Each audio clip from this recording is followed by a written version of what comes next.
ఆశీర్వాదం దొరికింది, फल खा लिया, పండును తిన్నాం, हालेलुया, बाकी सब चले गए। మిగతావన్నీ కూడా వెళ్ళిపోయాయి।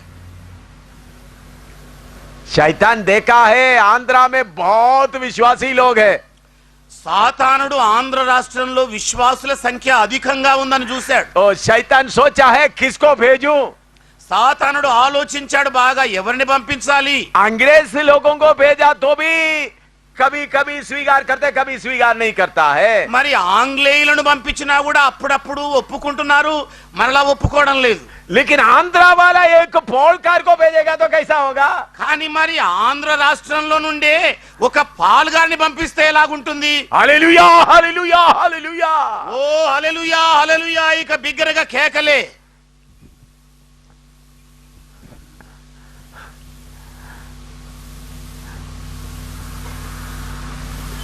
अभी विश्वासी कहाँ है?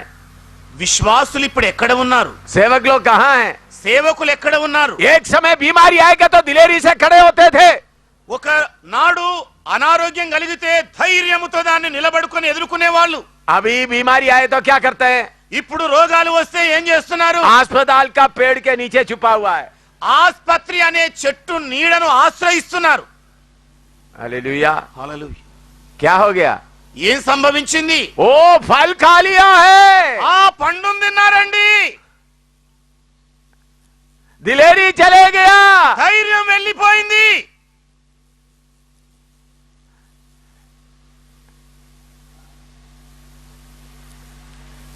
पहले पेंतकोस्त लोग अस्पताल में नहीं जाते थे, ఆరంభంలో పెంతెకొస్తు వాళ్ళు ఎవరు కూడా ఆస్పత్రులకు వెళ్లేవాళ్ళు గారు। अभी पेंतकोस्त लोग अस्पताल बनाने में नंबर 1 हो गया। ఇప్పుడైతే పెంతెకొస్తు వారే ఔషధాలను కట్టే వాళ్ళలో అగ్రస్థానంలో ఉన్నారు। हाँ, सरकार से हेल्प लेकर चलो हम बना देते हैं। ప్రభుత్వం వారి సహకారం తీసుకొని ఏం పర్వాలేదు మేము నిర్మిస్తాం అనుకుంటున్నారు। हालेलुया। హల్లెలూయా। ओ लोग आंध्रा में लोग क्या बोलते हैं?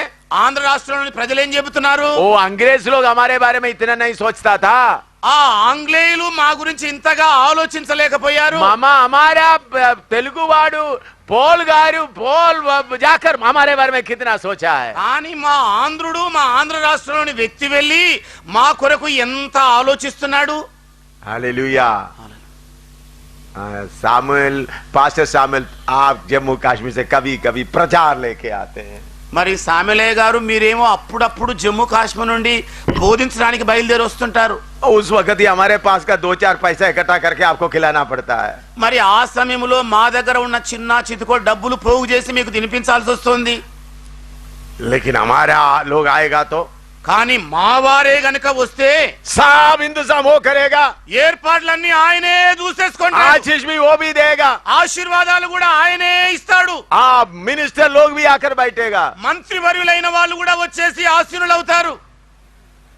परमेश्वर किधर है? దేవుడు ఎక్కడ? अगर परमेश्वर उनके साथ नहीं है तो इतना बड़ा काम कैसा हो सकता है? దేవుడే గనక వారితో ఉండకపోతే ఇంత గొప్ప కార్యాలు ఎలా జరుగుతాయి? ओ पक्का परमेश्वर उनके साथ है।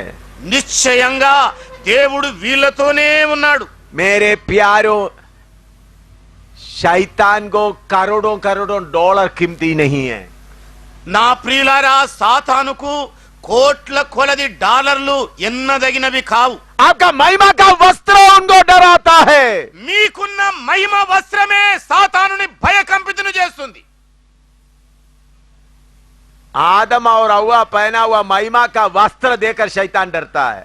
ఆదామవ్వలు ధరించుకున్న మహిమ వస్త్రాన్ని చూసినప్పుడెల్లా సాతానుడు గజగజ వణికేవాడు। आंध्र प्रदेश के गरीब विश्वासियों के पास का जो महिमा वो शैतान को कंपाता है। ఆంధ్ర రాష్ట్రములో ఉన్న కడు బీదలు ధరించుకున్న ఆ మహిమ వస్త్రమే సాతానుని భయకంపితుని చేస్తుంది। हालेलुया। शैतान के युक्तियों को समझे।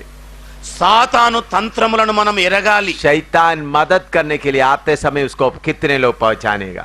సాతానుడు సహకరించడానికి బయలుదేరి వచ్చే సమయంలో ఎంత మంది వాడిని గుర్తుపడుతున్నారు? शैतान का युक्तियों में एक युक्ति है मदद करने के लिए आना। సాతానుడు పన్నే తంత్రాలలో ఒక తంత్రం ఏంటంటే సహకారం అందించే తంత్రం। आगे इन बातों के बारे में आगे हम लोग सीखेंगे। మరి ఈ విషయాలను రాబోయే దినాల్లో మనం నేర్చుకుంటాం. अभी प्रभु का दास प्रार्थना के सभा समाप्त करेंगे. ఇప్పుడు దేవుని దాసులు వచ్చి సభను ముగిస్తారు.